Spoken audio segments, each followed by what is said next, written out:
देश की सबसे अमीर महिला सावित्री जिंदल बीजेपी सांसद की मां और अरबों डॉलर की मालकिन ने निर्दलीय चुनाव लड़ने का फैसला किया है। दरअसल हरियाणा में हिसार से भाजपा से टिकट न मिलने पर नाराज देश की सबसे अमीर महिला सावित्री जिंदल के कांग्रेस में शामिल होने की चर्चा चल रही थी।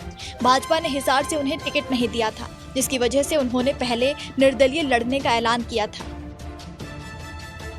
चलिए आपको बताते हैं कि आखिर कौन है सावित्री जिंदल।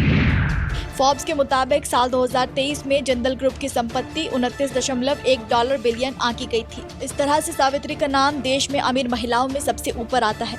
सावित्री जिंदल की राजनीति में एंट्री एक दर्दनाक हादसे के बाद हुई थी।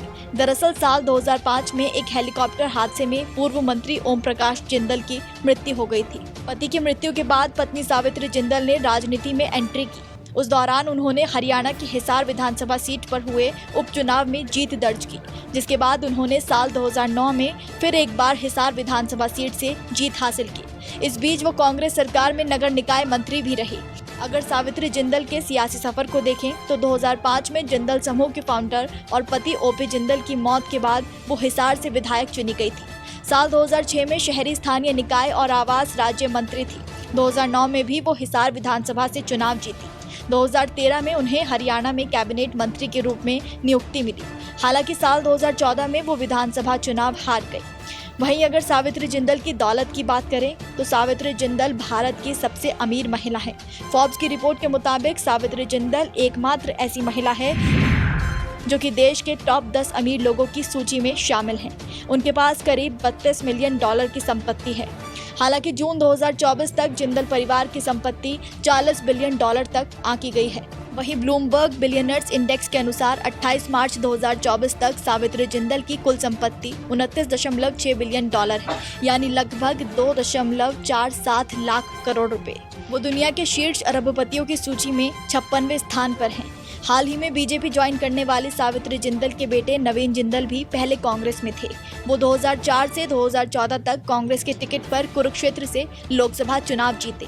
अब उन्हें बीजेपी ने कुरुक्षेत्र से उम्मीदवार घोषित किया और उन्होंने जीत भी हासिल की। इस सीट से अभय सिंह चौटाला भी मैदान में थे।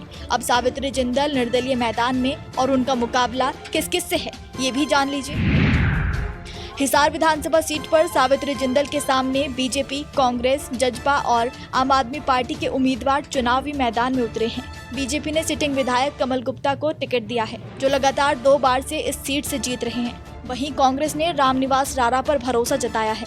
इसके अलावा दुष्यंत चौटाला की जजपा से रवि आहूजा को कैंडिडेट बनाया गया है और आम आदमी पार्टी की तरफ से संजय सतरोदिया अपनी किस्मत आजमाने वाले हैं। ऐसे में ये सीट बड़ी ही दिलचस्प हो चुकी है। देखना होगा कि जनता किसे मौका देती है। नमस्कार, मैं हूं मानक गुप्ता। अगर आपको हमारा ये वीडियो पसंद आया हो तो इसे लाइक और शेयर जरूर करें और हाँ, हमें सब्सक्राइब और फॉलो करना ना भूलें ताकि आप देश और दुनिया की कोई खबर मिस ना करें। तो जुड़े रहिए हमारे साथ और देखते रहिए न्यूज़ 24।